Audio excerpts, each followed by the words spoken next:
First of all, I'd like to thank all of Birmingham's best representatives for what you've been able to do for our city, which is like take the edge off of something scary and new.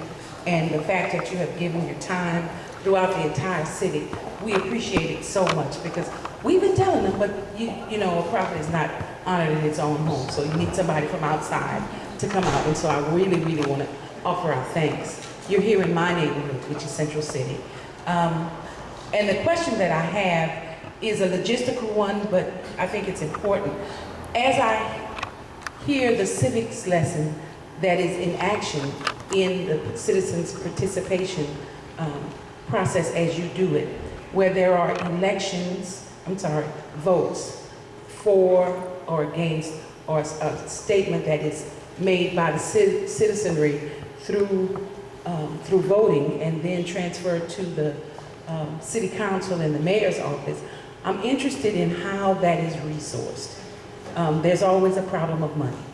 So I want to know who in particular is in charge of that election process, where the money comes from, how you actually validate the votes and that kind of, I know it's kind of specific, but it's the kind of thing that's going to come up because sometimes we have a problem with credibility.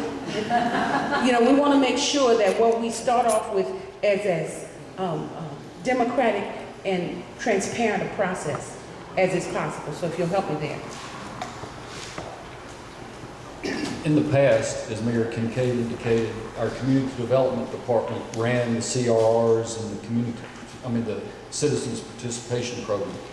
Recently, that's come under the mayor's office and is run out of the mayor's office of citizens assistance. We have elections every 2 years. Just as in a city election, a county election, a national election, there are poll watchers. We don't want any incredibility going on either. And the city actually, there is a small budget established to run these elections. They don't cost a lot of money. We run them in, city-owned buildings. We'll run them out of the library or out of the fire station or out of a police precinct or whatever, so we don't have to rent space or anything. But there are poll watchers.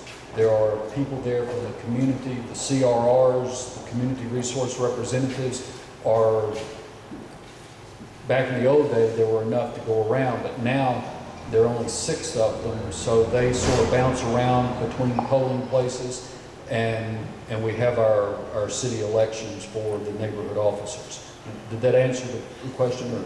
That, I was asking about that too, but more specifically, the tallies that are taken into account that the mayor was explaining how when there is a particular neighborhood issue like zoning or whatever, and you send the count to the city about what the individual neighborhoods thought about that. Right.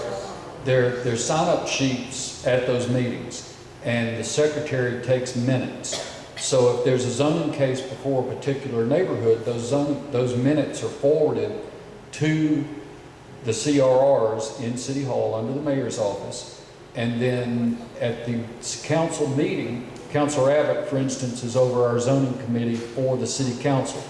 And at the appropriate time, the question would be asked, did this developer come before the neighborhood? Yes. What was the neighborhood's pleasure? The neighborhood voted 21 for, 5 against. The vote is usually indicated. The totals are indicated. So they've all got an addition. As one neighborhood that has had a lot of zoning cases, I would tell you that there's one additional thing they do there. Besides, they have to, I as president, get a form at the beginning of the meeting, as Doris would too. I have to sign that, usually the applicant, and I have to get it back. In fact, it usually goes first back to the zoning department. There are staff for zoning changes, there are staff for zoning variances. It goes back through the city, and then it is funneled to the city council, who usually has a committee meeting on their issue before it goes to the full council. So we do have a written form that we have to fill out. I'm not sure we do it always with liquor licenses. We used to. What's on that Do we still do it with liquor licenses as well. So there is What's on the form? what's on the form? The blank neighborhood association, the Highland Park Neighborhood Association met at its March 2011 neighborhood meeting. They then described the event in the language that X wants a zoning variance to do Y. The neighborhood voted 14 to nothing, 14 to 3, 20 to 5 to support / deny this application. Signed by Alison Glasscock or whoever, Doris Powell, president. So you have all of the available information on that one form, and that is the official record that goes through the system as it is at the public hearings. One follow-up, if you don't mind. Oh, and we have to get, we also have the opportunity to give reasons for our vote. One follow-up, if you don't mind. No, not at all. Is there a standard of number of people who have to be present for that to be a ratified vote? If, for Absolutely. example, the constituency you left was 120 people, do they have to be at least 60%? If there's 12 people at the meeting, 12 people say what the neighborhood's president, because there's been adequate notice. Absolutely no requirement whatsoever. Thank you. The vote can be 4 to nothing, 4 to 2. Okay. However many people show up, it's a majority vote. I usually don't vote unless there is a reason for me to do so, but that I think you can. I mean, anybody present can vote if they are a resident. Yes, sir. Actually, we've had a couple of people here who have been waiting, so Catherine, if you'd like to come up. Yeah. Yes, again, I'd also like to thank you. This is also the community in which I was born and raised, and my mother and my grandfather. But we have roots in Alabama, as I said to Mayor Kincaid, which I would like to explore in the future. Like Kobe, and I purposely mentioned Kobe, they have been a partner in that they had a number of us from New Orleans come and see how they recovered from a disaster. And they're going through their own disaster now in Japan. You have been a true partner, and we want to continue to tap into you as a resource.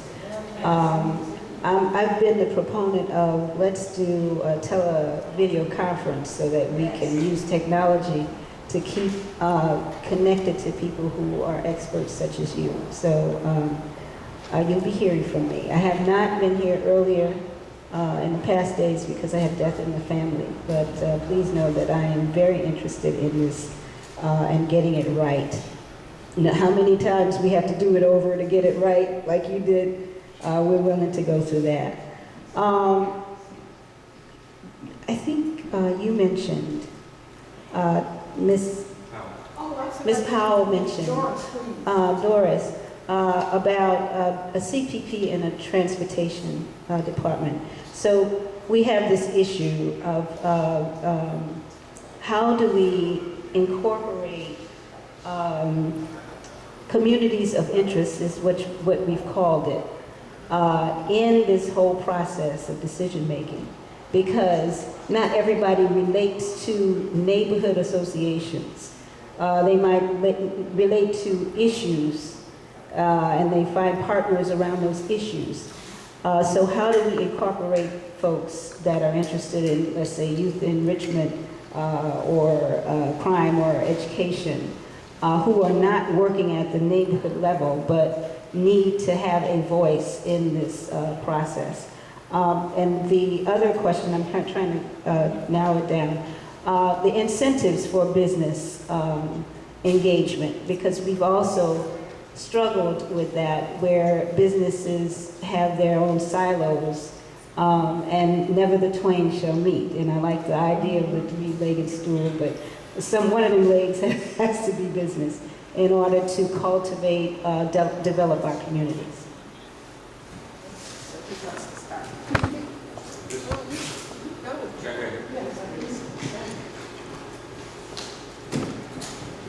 Thank you. The mayor mentioned the fact that my hospital wanted to put to close a street that really cut our campus in half. And the neighborhood was against it and the city voted for it. I wouldn't want you to think that that was our only time at bat and that the neighborhood lost and the business won. It wasn't that situation at all. I would say that there was quite a level of support in the community for our reasons for wanting to close the road. The vote didn't go our way, but still there was strong support. It wasn't just, well, we don't know, we don't know the business, we don't know the people, we're against it. I think it might have been that way had we not been involved with the community. But the incentive for businesses to be involved with the neighborhood association is that it's helpful for the neighborhoods to reaffirm before our elected officials what it is that we collectively want to do. Now, I can pick up the phone anytime and call the mayor of Birmingham or call a city council person, and I'm not that intimidated by it. I respect our elected officials a lot, but I may be more inclined to pick up the phone and call them than someone who may think, gee, the mayor wouldn't want to talk to me, the mayor would put me off to somebody else, nobody's going to take my call. But I can do that, but I have to go through the neighborhood association because of our structure, and I think it's a very positive thing. So I know that I can just, everything I want to do, I can try to overrule the neighborhood association, but that's not in my best interest. Since I have to go through the neighborhood association of zoning issues, it's in my best interest to have a good, positive relationship with them. So in case an elected official gets a recommendation that's adverse to what I want to do, there may be others in the neighborhood who will say, well, there are a lot of us that are for it. A lot of us understand why they want to do it, and it makes it easier, a lot easier for my elected officials to support what I ask them to do if I've done some work for them and myself out in the community. The other part of your question, truthfully, and I might get run out of here on the rail for this, the plan that I saw that kind of encapsulated your thinking about how you would like to go about a CPP here said something to the effect of giving voice to COIs, communities of interest. That scares the daylights out of me. Not giving them voice, but giving them voice that's not heard through the neighborhood association. And in our CPPs, there are a lot of educators, the various elements that she mentioned, they all have a voice, but they go through that neighborhood association so that those in leadership don't have to wonder where it's, who to listen to. Have it coming through the neighborhood associations. And that's one of the problems that you're going to have here in New Orleans, that there are established COIs, there are established communities of interest already. And it appears to some that you're avoiding their ox if you take their voice away. But if the city government is listening to the neighborhood associations to understand that this is the voice of the people, then if the businesses, if the education interests, if the police all come through the neighborhood associations, then in Birmingham, then there are only so many that they have to listen to. So I'm mindful of that. I'm a little afraid of the initial plan that I saw that said that you wanted to develop a CPP that also gave voice to your COIs. The COIs can have voice, but please let it go through your established unit.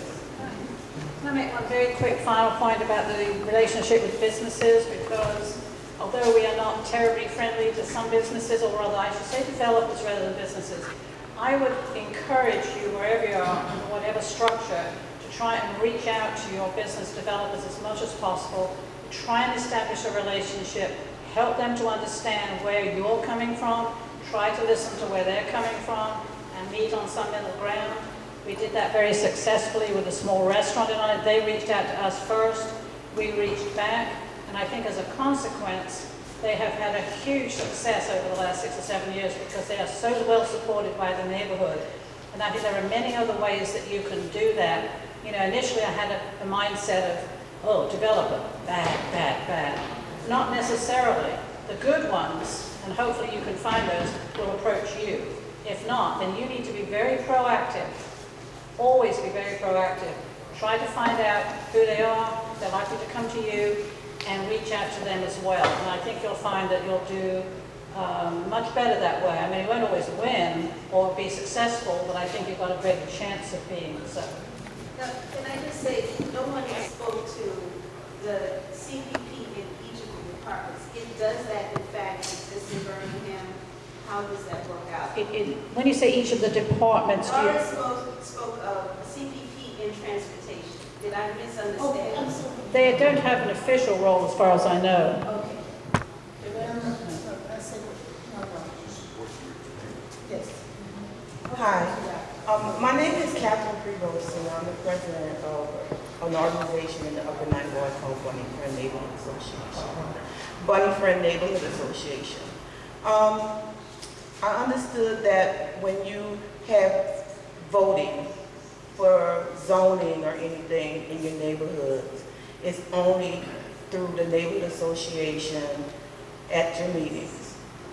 But wouldn't it be more effective if maybe we did petitions to go along with the vote of the neighborhood associations? Would you find that to be more effective to have the petitions? Because a lot of residents don't attend neighborhood association meetings. So would you find that to be more effective to go along with your vote?